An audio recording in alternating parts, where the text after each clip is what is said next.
pessoal, bem-vindos ao ZupCast, o podcast que traz os bastidores, opiniões e novidades feitas por Zupers apaixonados, pirados por tecnologia e inovação. Eu sou o Jerry Cheng e já tive com vocês no episódio sobre growth e produto no mundo corporativo. Falamos sobre metodologias, rotina, ferramenta, cultura de time e um monte de coisa. Você ainda não escutou? Então quando acabar esse aqui, dá uma sintonizada lá. Essa aqui é essa expressão meio de velho, mas acho que vocês vão entender. Hoje a gente vai falar sobre produtos e dados. Solta a vinheta e bora começar.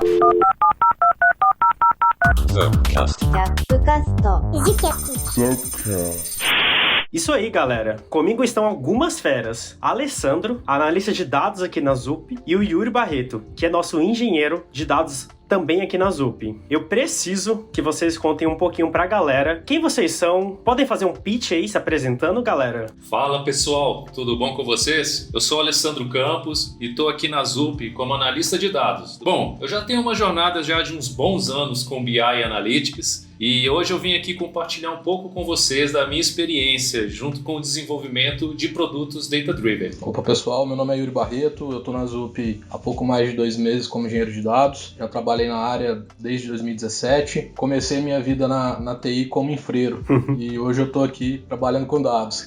Olha isso. Bom, é uma reviravolta louca, né? É. Mas por mais que a galera às vezes fique perguntando de onde caiu uma coisa ou outra, mas é porque infra, DevOps, DataOps, tudo envolvido, né? E minha formação é na área de informação. Então acabou que casou as duas coisas, né? Dados e engenharia. Boa. Legal. Tudo ali dentro de casa, né? Sim.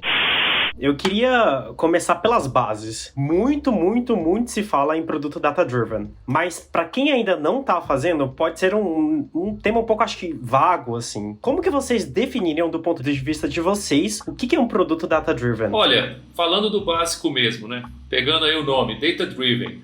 É a tradução literal de orientado a dados. Na minha visão, um produto data-driven é aquele que, desde o seu início, na ideação, na validação das hipóteses iniciais, e tanto no desenvolvimento quanto entrega para o mercado, se não as mais importantes ou todas as decisões, elas são baseadas em dados. Bom, eu sigo a mesma linha também. Eu acho que o dado ele vai falar uma verdade. Então a gente deixa de especulações e traz a verdade sobre o produto. Então a gente consegue pegar uma linha, um flow que vai trazer uma realidade do produto que não é somente de um briefing que, sei lá, uma galera fez ou alguma ideia que rolou. A gente tem os dados, a gente bate aqueles dados, conversa sobre aquilo e a gente orienta esse produto. Então é muito nessa linha, né? Vamos falar assim, de uma maneira mais tranquila, não tão técnica. Eu acho que esse é um ponto muito válido, porque até contando um pouquinho do que eu já vivi, muitas vezes as pessoas chegam com eu acho, né? Exatamente. E eu acho é muito vago. Os dados, eles vêm para falar eu acho. Será que esse acho tem embasamento ou não? Exatamente. É muito melhor do que um eu acho só de opa, eu li sobre aquilo, mas muito vagamente, muito tempo atrás, né? Então, assim, a gente tem os dados, a gente valida ele, eu acho muito mais preciso do que só uma ideia que você sonhou de uma noite para outra. Tem esse direcionamento aí que é muito melhor. E um ponto interessante é que, às vezes, as pessoas pensam, puxa,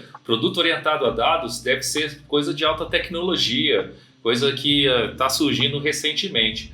Mas, na verdade, na essência, um produto orientado a dados é igual a um produto qualquer. A gente tem produto orientado a dados também físicos.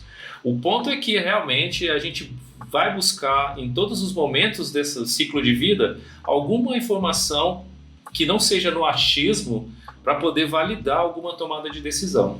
Pode ser até mesmo uma entrevista com um grupo focal de clientes. O mínimo de dados que a gente já consegue já direciona melhor todas as decisões que a gente vai seguir. Até você falou um pouco de ciclo de vida, e aí começando a adentrar um pouco mais em produto, eu acho que de tudo isso que vocês falaram, muita coisa deve refletir nas rotinas do time, rotinas e rituais, né? Contem pra gente aí como que é o dia a dia de vocês, de onde as demandas surgem, o que vocês consideram quando vão fazer uma análise, quais são os critérios, tem o briefing. Aqui na Zup e também as outras empresas onde eu trabalhei, as demandas de análise realmente quase sempre vêm dos gestores de produtos, gestores das áreas de negócios que estão envolvidas no produto, né? Quanto à finalidade, origem das demandas, eu consigo hoje ver que elas estão classificadas para mim em 3 grupos. Eu tenho um primeiro grupo, que seriam as demandas que buscam nos dados a validação de algumas ideias, que às vezes ainda estão em fase de discovery, quando está pensando ainda em lançar um MVP, ou até mesmo uma nova feature de um produto que já está no mercado. Uma outra finalidade, eu acho que está relacionada com a primeira, é quando você já tem um produto, mas você quer avaliar como que está a aderência dele, ou até avaliar hipóteses sobre o impacto desse produto no seu negócio como um todo. E uma terceira origem, para mim, está mais ligada com o processo de Business Analytics, que eu procuro correlacionar os resultados chaves da minha operação com o comportamento dos usuários do produto. O que eu considero, na prática, é entender, de fato, qual que é o problema de negócios em jogo. Quais são as dores do cliente? O problema é com a jornada do produto? O problema é o impacto que esse produto está provocando? Qual que é a dor? O que está acontecendo de fato para poder gerar uma motivação de uma análise? Falando de critérios de aceitação, hoje, na minha área, a gente tem, de fato, um briefing que a gente direciona para os gestores de produtos passar algumas informações importantes. Basicamente seria a ideia de fechar um escopo da análise de dados, né? A gente tem um briefing que a gente procura ter uma breve explicação do contexto, qual que é a situação de negócios que está gerando a necessidade daquela análise, qual é o problema e os seus impactos atuais. Na sequência, registre-se as hipóteses que tem e, por fim, que ações que serão realizadas se as hipóteses forem validadas. Esse, para mim, hoje é o meu critério de aceitação, vamos falar, para poder realizar uma análise de dados. Acaba que dentro do projeto eu também puxo muito do que o Alessandro falou. Estou num time de experimentação, né? Esse time de growth. Então, as demandas elas surgem muito de conversas e não só do meu time em si, né? A gente pega o time de todo o cliente e eles costumam soltar várias, como é que eu posso falar? Às vezes alguns problemas, às vezes algumas melhorias. E a partir disso surgem as demandas em cima de experimentações. E aí onde entra a minha parte como dados. Muito na parte de tagueamento, taguear X parte que vai ser experimentada ou não, e a partir daí a gente faz um análogo sobre o que já tem e o que foi experimentado, trazendo essa informação e vendo se a ideia ela se realizou melhor ou não do que a que está atualmente. E aí a partir disso nosso time, junto com a Growth Hacker, a gente leva isso para o time de produtos do cliente para ver se, esse MVP que você fez, ele realmente demonstrou uma melhora dentro da satisfação do cliente ou até de aquisição de produto de clientes em si. E se isso for aprovado por eles, a gente dá o match e começa a subir aquela implementação, né? Claro que dentro do time, até uma fala que a minha líder fala, que é muito assim: Yuri, a partir do momento em que você estruturou a parte de dados e trouxe a avaliação desses dados para nós, é que nós vamos conseguir demonstrar para o cliente se isso é viável ou não. Então, ela fala assim, você é a primeira parte, a mais importante, porque sem ela a gente não consegue orientar aquele produto. Então, um pouco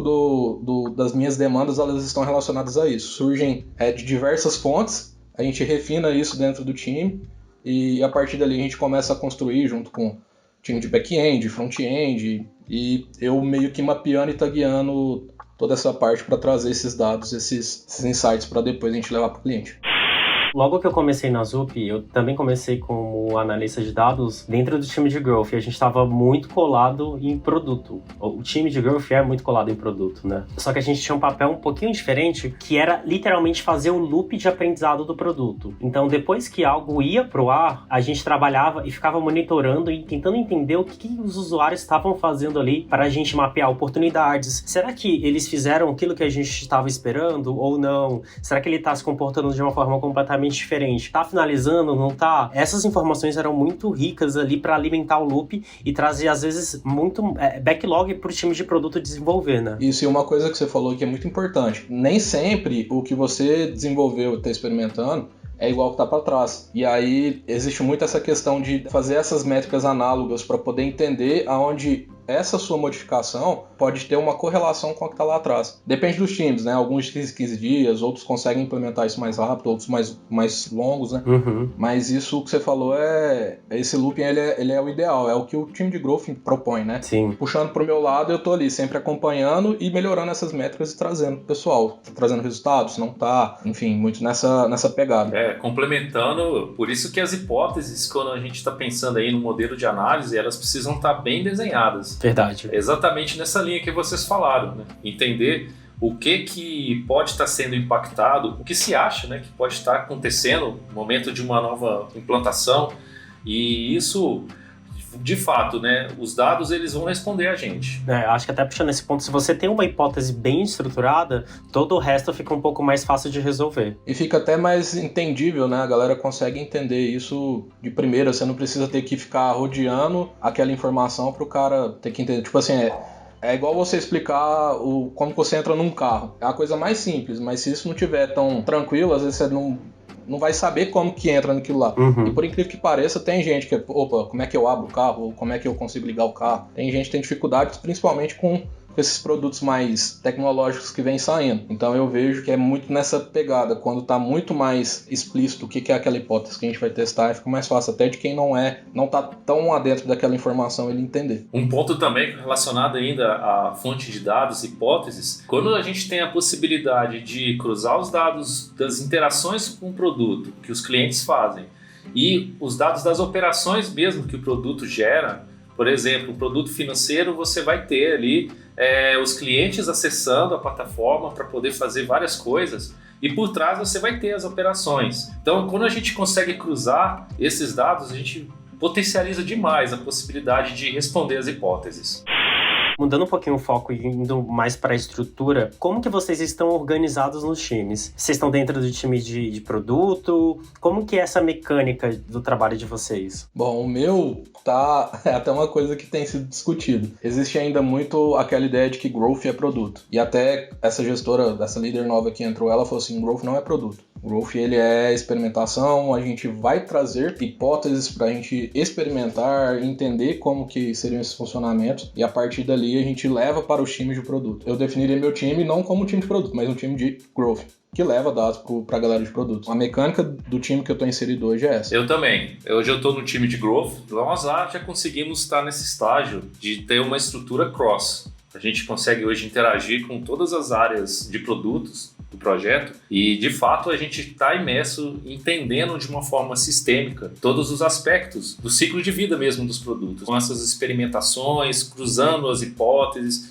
entendendo de uma forma mais abrangente as possibilidades de análise. Puxando um gancho de um ponto que o Yuri falou de métricas, para que a gente tome decisões baseadas em dados, é preciso ter dados, né? Acho que essa informação é meio óbvia, mas eu já vi, assim, inúmeras gafes no mercado. Tem gente querendo trazer analista de dados para aprofundar conhecimento sobre o produto, mas nem começou a captar nada ainda, ou o que capta às vezes não diz muita coisa. Às vezes você está captando, mas não tem um processo estruturado para que as pessoas tenham acesso àqueles dados. Vocês já passaram por isso? Como que vocês passaram, né? Como que conseguiram contornar essas situações? Eu passei sim. Olha, passei pelas duas situações e ambas são muito ruins. Puxando um pouco a sardinha para o lado da análise de dados, eu acho que não ter uma matéria-prima para o profissional trabalhar é muito ruim. Só pelo fato do projeto, às vezes, já ter um profissional de dados que vai fazer análise ou até trabalhar com ciência de dados, isso já gera uma expectativa nos gestores dos produtos, para eles já conseguirem ter algumas respostas para dúvidas que já estão na cabeça deles. Então, quando a gente tem um cenário de não ter dados, ele realmente é muito ruim. Bom, eu já posso falar que meio que tá na minha função produzir dados, né? Trazer esses dados para o analista. Lá no time hoje eu faço as duas partes, né? Eu trago os dados e também faço a análise deles. Já passei por isso já, de ser necessário trazer informações que não estavam estruturadas ou que não tinham sido mapeadas para que elas pudessem entrar dentro do que a gente precisava, né? Então, assim, já peguei em outros projetos, em outras empresas que eu passei, cara, isso aqui era um BO muito pesado, né? Porque é a mesma coisa de um cozinheiro ter que cozinhar e não ter comida, cara. Não faz sentido. Eu preciso trabalhar com dados, não tenho. E aí, eu vou fazer o quê? Vou ficar sentado e estudando? Cara, não faz sentido. A gente precisa de dados, precisa de insumo para isso, né? E uma coisa também que a galera que vai escutar esse podcast, né, que tá escutando aí agora, precisa entender a área de dados precisa também de incentivo em relação a você jogar grana dentro desse projeto, porque tem muita gente que quer economizar nessa parte do projeto em si de dados, né? E essa economia, ele economiza, mas ele quer uma Ferrari. E não dá para sair dessa forma. Então isso aí eu já tive alguns problemas com isso já, né? De até bater de frente com o pessoal de produto, porque solicitava uma coisa que não tinha como trazer, né? Nas perguntas você tinha passado como a gente contornou a situação. No meu caso, eu tive que dar uma pesquisada e estruturar para como trazer esses dados, né? Isso trabalhando como engenheiro de dados. É complicado, e tem muito disso, e eu acho que vai ser difícil parar com esse tipo de problema. Eu acho que as pessoas, elas no geral falam que vem muito valor nos dados, que elas querem ser data-driven, mas na hora de pagar a conta, elas falam, pô, pera ainda, talvez o dinheiro tem que ir para outro lugar. Às vezes não entende o potencial do que ela tá perdendo ali, né? Em querer economizar no banco de dados. Concordo. Especialmente no médio e no longo prazo. E é isso que você falou, eles querem economizar, e às vezes a economia do que você vai ter que gastar num projeto é mínima, é coisa pouca. Mas o cara fala assim, não, é dados, não preciso disso agora, depois a gente estrutura isso. E às vezes é a economia que vai fazer falta na hora de, sei lá, 2, 3 meses, seu produto já estiver em operação, já estiver tendo uma crescente aí, você vai falar assim, opa, preciso analisar, e agora? Aí, cara, até implementar o que você já fez, o que tá em produção, aí rebenta. Assim, o processo de coleta, mesmo que ele já ainda esteja, na verdade, desorganizado, essa questão do incentivo, da visão dos gestores de que dados é importante, ela vai ajudar muito, porque aí o time de dados, por sua vez, também consegue criar um roadmap de evolução e mostrar o quanto que esse roadmap está ligado com o próprio backlog do produto. Eu já vi casos de gente trazendo cientistas de dados e não tinha informações para o cara trabalhar. Você passa grande perrengue para conseguir contratar esse cara, traz a pessoa com um salário lá em cima, porque não é barato ter cientistas de dados, e o cara chega e fica de braço cruzado porque não tem o que fazer. Ciência de dados não se trabalha sem dados e sem grandes volumes de dados, né? E ele se frustra ainda, porque ele vai... Exatamente. Ele não produz. Assim, tem uma galera que gosta de ganhar dinheiro sem fazer nada. Beleza. Mas eu acho que quando você está disposto, é contratado para poder trabalhar com X coisas, você chegar todo dia ali e não ter o que você fazer, frustra pra caramba. Com certeza. Eu já ouvi, assim, de alguns gestores, argumentação para isso. Bom, é porque eu vou levar muito tempo para conseguir um cientista de dados e, enquanto isso, eu vou evoluindo aqui a minha parte de estrutura para poder já ter alguns dados para serem analisados quando ele chegar. Mas eu acho que isso é uma aposta muito arriscada. Realmente, se tem um profissional que chega e não tem como material para ele poder trabalhar, eu acho que gera uma frustração enorme.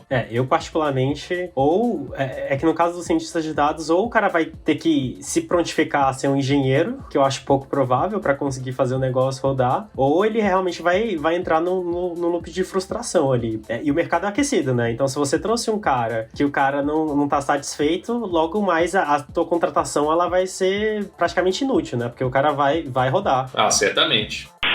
E ainda falando um pouco desse começo, né, de dados, deve ter muita gente aí escutando e querendo direcionar os produtos para serem data-driven. Por onde vocês acham que elas têm que começar? Se tiverem recomendações de leituras também para esse povo aí, manda ver. Olha, Jerry, recomendação de uma leitura que eu acho muito boa é uma leitura que vai dar uma base conceitual, eu acho, para você pensar nessa questão de produtos orientados a dados, que é o livro Startups Enxutas. É um livro que ele não fala especificamente de produtos orientados a dados, mas esse assunto eu vejo que está muito aderente na proposta do livro, né? Que ele fala sobre o desenvolvimento de startups inovadoras em ambientes desconhecidos. E parte desse processo de desenvolvimento de uma startup enxuta é você buscar validações de experimentações de dados. Tem um conceito lá que eu gosto muito, que é o da aprendizagem validada, que é exatamente você adotar uma visão científica no desenvolvimento do seu startup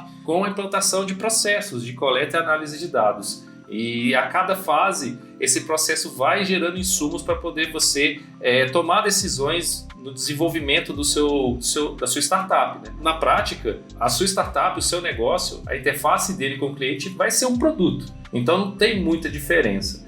Então, de recomendação, eu sugiro ler esse livro, Startups Enxutas. Eu também aconselho esse, também aconselho o Lean Analytics, também é um livro muito bom. Puxando um pouco ali para o lado de como direcionar os produtos por dados, você tem que identificar primeiro quais são os processos dos seus produtos. Então, eu vou dar um exemplo bem básico. Se você tem um carrinho de compras dentro de um e-commerce, você precisa entender como está aquela venda, ou, enfim, como está o processo de venda dos seus produtos que estão lá dentro, o marketplace, seja lá qual for a ideia, você começar a taguear esses processos para trazer insumos de dados, começar a popular uma base de dados que estejam correlacionadas a esses produtos. Não só tipo assim, eu vendi o produto X 10 vezes, mas entender como que o seu usuário, o seu cliente trabalha dentro desse produto digital.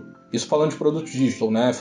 Quando a gente leva para fora do digital, talvez seriam utilizados de formas diferentes. Mas começar a mapear esses processos, taguear, gerar insumo para esses dados, né? Dos processos que você deseja, né? E a partir disso você vai começar a poder analisar eles. Então, definir os processos, a partir do momento que os processos foram definidos, começar a tagueá-los. Tagueou, a gente começa a gerar insumo, começa a trazer informações sobre aquilo. Então, entender muito bem o que é o seu negócio. Por incrível que pareça, tem muita gente que cria alguns negócios e que elas não sabem, basicamente, o que é a parte benéfica ou não daquele produto, né? Ele não sabe, às vezes, qual que é a ideação daquele negócio que ele criou, né? Tem muita informação que, às vezes, o cara não consegue trazer para quem vai mapear esses processos, ou até para quem ele está vendendo. Necessário mesmo igual o Alessandro comentou, mapear esses processos. E aí, a partir disso, a gente consegue gerar insumo de dados aí para evoluir esse produto. Eu acho que isso se conecta um pouco com o que a gente falou lá atrás, que é o lance da hipótese, né? Porque se você tem uma hipótese bem definida na hora que você está trabalhando o teu produto, talvez você vai saber melhor o que metrificar e o que você vai precisar analisar no pós. Exatamente. Sim. E assim, hoje em dia, você tendo um produto digital na web, assim, é fácil. Você cria uma conta no Google Analytics e pensando já nos seus processos, já pensa quais tagueamentos você já vai fazer.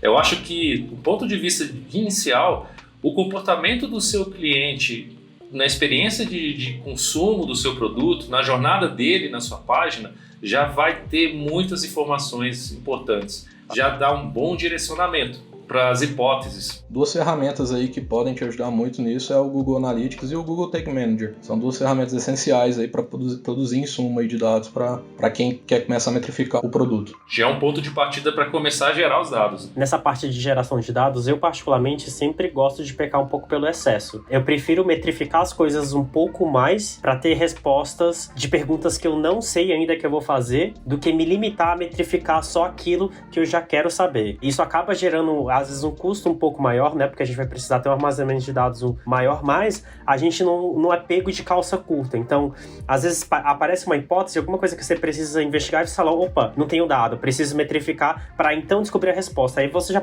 perdeu o time do negócio. Sim. Isso acontece demais. Eu, inclusive, tenho uma demanda dessa no projeto que a gente está subindo que envolve recarga. E recarga não é algo que está sendo mapeado em relação à perda. Tipo assim, perdemos clientes.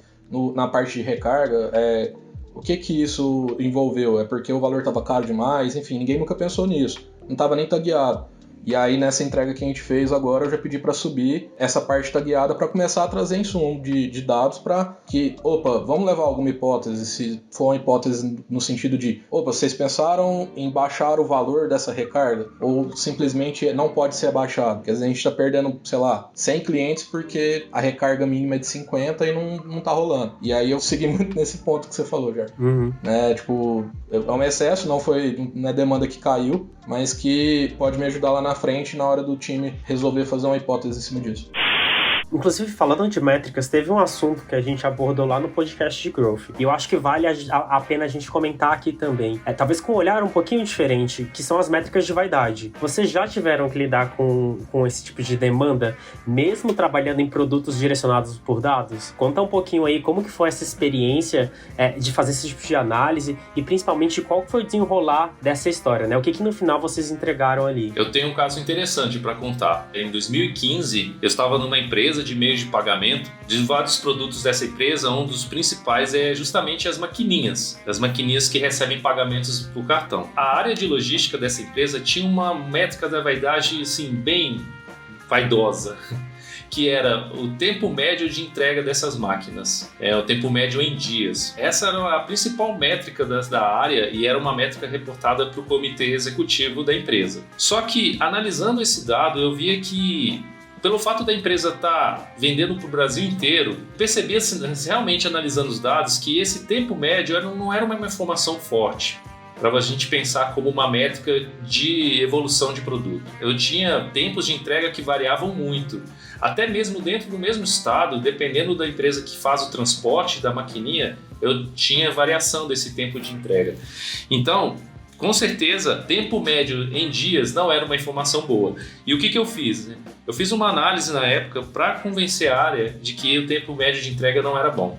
Eu correlacionei o tempo de entrega com o tempo de ativação das maquininhas e com o ticket médio nos primeiros meses. E deu para ver que tinha uma boa correlação entre essas informações.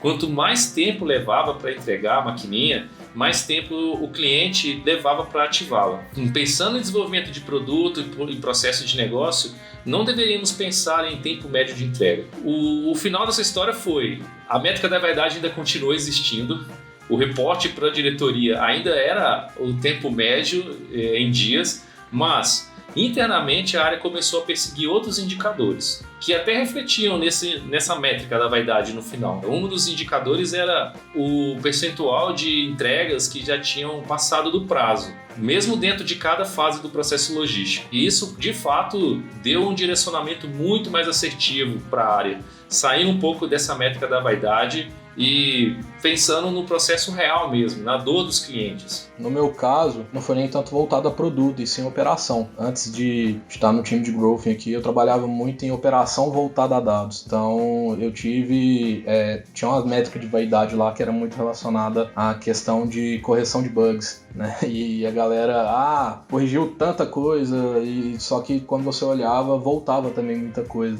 Então, eu tive uma métrica de vaidade muito relacionada a essa parte de operação. A galera não se gabava não, mas não tinha necessidade também de metrificar como era. Mas eu acho que a métrica da vaidade, se ela não tiver no projeto, alguma coisa tá faltando. Alguém não falou com você, ou não tá chegando a informação como deveria, enfim, mas acho que é complicado você passar por um projeto e não ter essa métrica de vaidade. No podcast de Growth, uma coisa que eu comentei é: métrica de vaidade a gente usa da porta para fora de casa, então muitas vezes o comitê, a alta diretoria, etc., eles gostam muito dessas métricas de vaidade. E a gente precisa levar isso, às vezes, para defender o negócio no primeiro momento, né? E depois a gente aprofunda e acaba um pouco com essas métricas de vaidade. Mas da porta para dentro, são coisas que a gente não monitora at all, assim. A gente basicamente só usa para fazer o reporte para a diretoria, mas a gente tá olhando em outras coisas. Uma coisa que é complicada é que, às vezes, essa métrica de vaidade, ela te toma um tempo gigantesco para você ter que criar. Se a gente tiver um time que não olha tanto para isso e consegue focar em coisas mais específicas que vão trazer uma maior produtividade naquilo que a gente faz, a gente economiza um tempo ali muito grande. Verdade. Verdade. Eu já passei por isso também, métricas de vaidades que tomavam um tempo absurdo para a gente pensar em como estruturar, né? Então, quais seriam os critérios que a gente utilizaria para extrair aquela métrica para depois começar a trabalhar no processo de implantação e depois monitoramento. Às vezes você realmente gasta um monte de tempo para fazer aquilo, sendo que no final ele não vai agregar valor para o negócio, não vai gerar decisões efetivas. Eu penso que a métrica da vaidade é aquela métrica fácil de ser entendida. Então, assim, tem que ter a métrica da vaidade que ela seja fácil de ser tagueada e analisada. Agora, mudando um pouquinho o tópico, quando a gente fala de produtos direcionados a dados, uma das fundações é que todo mundo tenha acesso aos dados que sejam importantes para o seu escopo de trabalho. Isso é uma observação muito importante, porque significa que não é todo mundo precisa ter acesso a todos os dados, mas aqueles que lhes cabem. É assim mesmo? Como que isso afeta o trabalho de vocês no dia a dia? Quais são os ganhos e o que se perde com essa mecânica de trabalho? Olha, para mim, todos os envolvidos no projeto, de fato, precisam ter acesso a dados, mesmo que sejam os dados relevantes para eles no dia a dia. Eu entendo que um produto orientado a dados, antes de mais nada, por trás dele tem uma cultura de gestão orientada a dados. Então, na minha visão, até trazendo para a minha realidade, não tem impacto nenhum negativo. É um impacto, pelo contrário, muito positivo, porque as áreas de negócio elas já conseguem elaborar hipóteses, propostas de análises mais refinadas. Sendo assim, às vezes o gestor ele já consultou algumas informações em dashboards do projeto, ou ele mesmo tem acesso a uma plataforma de BI, DataVis, e ele fez algumas análises mais simples. Então ele já consegue ter assim, um melhor entendimento e definição, tanto do problema quanto das hipóteses. Isso para mim é muito bom, gera um trabalho assim, melhor, menos chance de retrabalho durante o processo, menos chance da gente ter que pensar em coletar novas fontes de dados para responder as perguntas.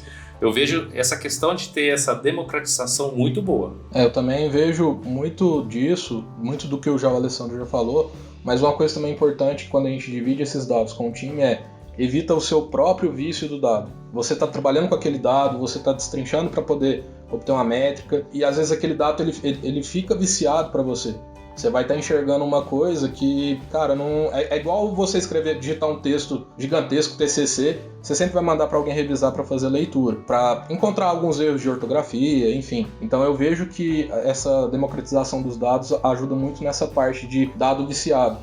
Para quem está produzindo aquele dado, né, tá extraindo aquilo e tentando levar para que as pessoas entendam, não fique tão viciado. Eu vejo isso muito importante. A questão de se a gente tem ganho ou perda, depende. Eu vejo que a gente tem um ganho nessa parte, né, de vício de dados, mas às vezes a gente tem também um retrabalho no sentido de ter que ficar dando manutenção em DataVis, modifica aquela métrica, igual a gente comentou do dado da vaidade, das métricas de vaidade, que a gente às vezes perde muito tempo lá para desenvolver aquilo. Às vezes no que é necessário, né, a gente também tem um tempo gasto muito grande. Quando eu levo esse dado para o restante do time, às vezes a gente tem que explicar e o cara fala assim, não, mas não era desse jeito que eu queria, eu pensei desse jeito de uma outra forma. Então acaba que a perda que a gente tem em relação a essa mecânica, eu acredito, no meu ver, que tem um retrabalho.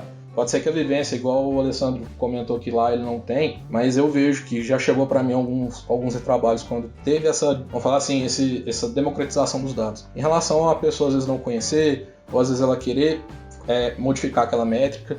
Então, para mim seria mais ou menos dessa forma. Eu já vi alguns casos, e aí abordando um pouco mais os momentos em que a gente perde, entre aspas, nessa democratização de dados.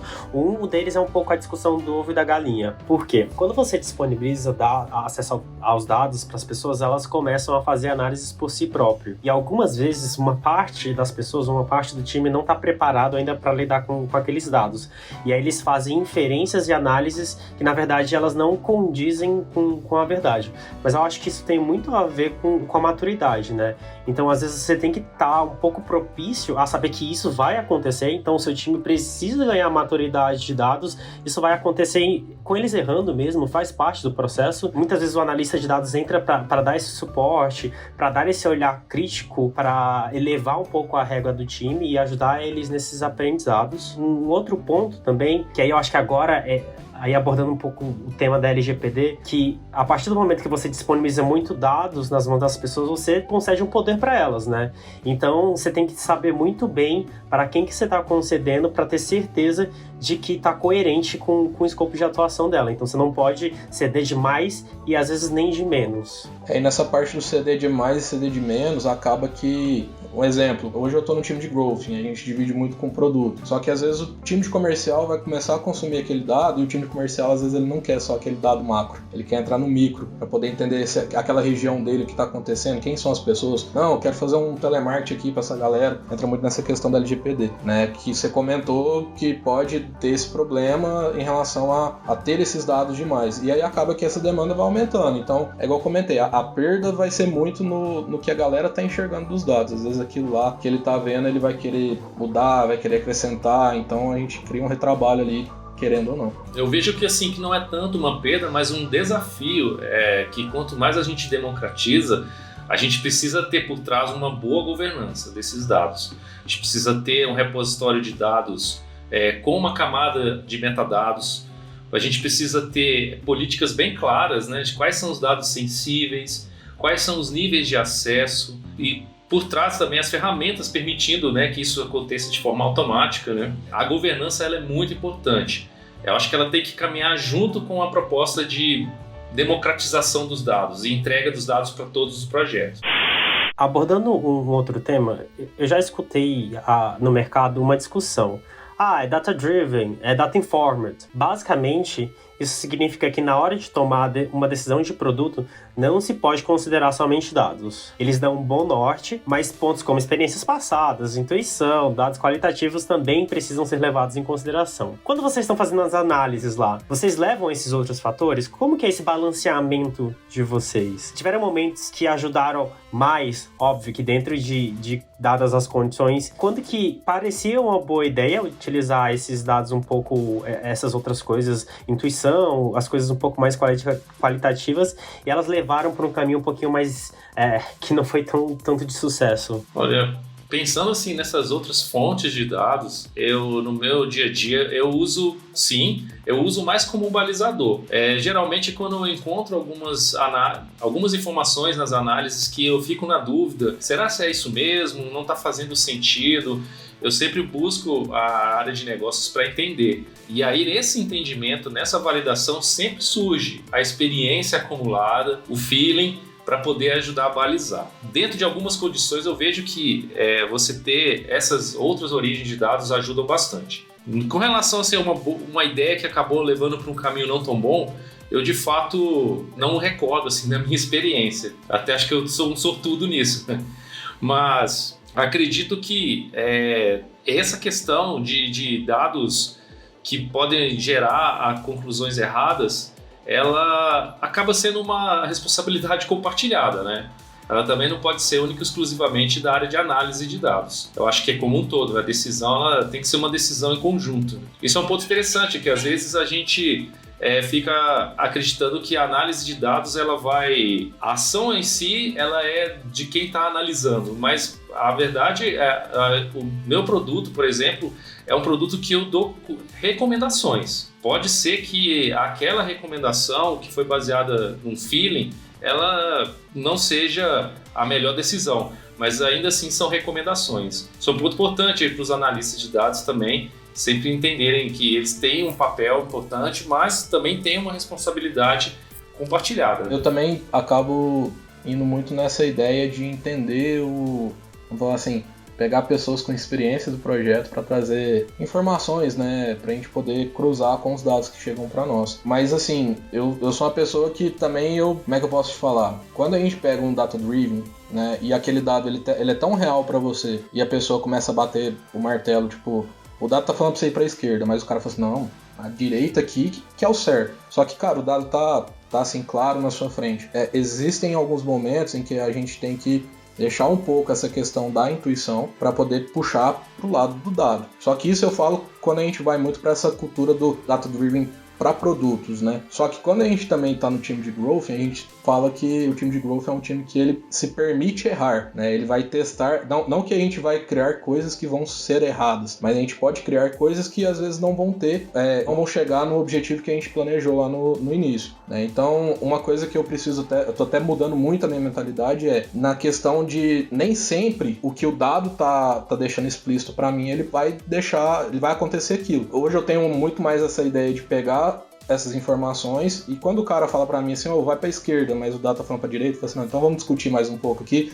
vamos tentar ir pra direita, que é uma coisa que a cultura do growth tem mudado bastante em mim. Não sei te falar ainda se teve alguma coisa que foi levada pro lado errado ou não, porque ainda não tive essa experiência e esse retorno, né, mas eu acredito que hoje eu tô muito mais suscetível a às vezes ter a experiência do caminho errado, pra poder criar histórico e ter um retorno depois pra saber se aquele dado que eu olhei, ele estava um dado que às vezes não era real, ou estava um dado viciado, ou a métrica que a gente utilizou foi uma métrica errada, mas estou muito mais suscetível hoje a poder errar. Até dentro do tema intuição, teve uma vez, eu li um artigo sobre psicologia, que ele comentava que algumas vezes a sua intuição são quando as sinapses acontecem muito rápido, ou seja, você liga muitos pontos que você não consegue perceber que você ligou aqueles pontos. Então, às vezes, você até inconscientemente ali no fundo da sua mente, você fez uma análise do cenário, você considerou os dados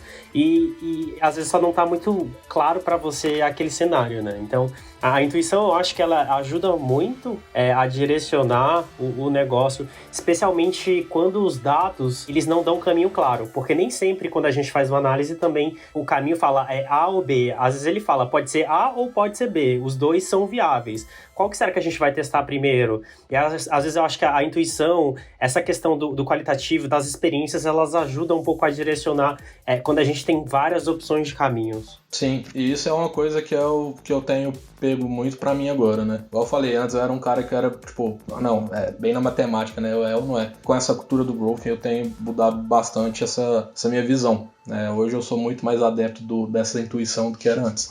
A intuição é muito importante. Ela ajuda a refinar aquela sua decisão que você pretende sugerir e recomendar, né? Galera, muito massa o nosso papo aqui. Pra fechar, como a galera de produto gosta de dicas de ouro, aquelas frases de impacto, assim, qual que seria a sua frase de recomendação pra quem tá escutando esse Zupcast? Quer mandar ver aí, Yuri? Bora lá, tem uma que eu gosto do Peter Drucker, que é o que você não pode medir, você não pode gerenciar. Isso é bem clichê pra quem é de dados, né? Então, galera, vamos definir processos aí dentro dos produtos de vocês, vamos começar a metrificar isso e começar a evoluir os produtos através de dados, né? Acho que é uma coisa muito bacana e que vai evoluir demais aí o produto de vocês e bora medir. Eu vou pegar uma frase do Clive Humble, é uma frase que ficou muito famosa. Data is the new oil. Data é o novo petróleo. Só que assim, galera, petróleo está no estado bruto. Para ele ter valor, ele tem que ser refinado, assim como os dados. Então, trate seus dados com todo o valor que ele merece. Eles são uma verdadeira fonte de riqueza, mas quando eles são tratados. Dessa sua frase eu já escutei um complemento, assim, batata. Se os dados são o novo petróleo, a privacidade é o novo meio ambiente. Durmam com essa. Boa. Eu quero agradecer a presença dos meus colegas de trabalho, sempre aprendo muito e para nos despedirmos eu vou pedir uma indicação de leitura para quem quer se aprofundar mais no assunto. Eu vou começar já aqui com um clássico, Como Mentir com Estatísticas. Eu acho que todo mundo deveria ler esse livro. Ele é super simples, curto, mas ele dá dicas muito ricas de como você pode manipular a estatística para passar informações que são verdadeiras, mas que dão uma percepção diferente do que elas são. A gente, como pessoas envolvidas em dados, tem que conhecer muito bem isso para não se deixar ser manipulado. Bom, eu fico com Lean Analytics. Acho que é vou falar assim, um aglomerado de livros Lean aí que vocês podem puxar. Lean UX, Lean Analytics também. São livros que vão ser bacana aí para vocês adentrarem essa área de produto e dados. Trouxe o UX porque quando a gente trabalha com produtos digitais estão bem relacionados, tá? A minha recomendação é, dentro desse processo todo de análise e apresentação dos dados, eu acho que é um livro muito bom, que é o Storytelling com Dados, contando histórias através de dados. Ele vai dar um bom direcionamento, é um livro também muito simples de ler, uma leitura muito fluida, gostosa. Ele dá umas dicas importantíssimas quando você vai apresentar suas análises, contar o que você está percebendo nos dados. Fica uma dica aí muito boa, acho que complementa as duas leituras que vocês sugeriram. Pessoal, super obrigado pela participação em mais um episódio do nosso Zupcast. Muito rico o nosso papo hoje. As redes sociais do Yuri e do Alexandre estarão na descrição do podcast e todas as referências citadas aqui. Siga nosso Zupcast nas plataformas de áudio e no YouTube para acompanhar os próximos episódios. Vai lá também no nosso Instagram, @Zupinnovation. Valeu e até a próxima!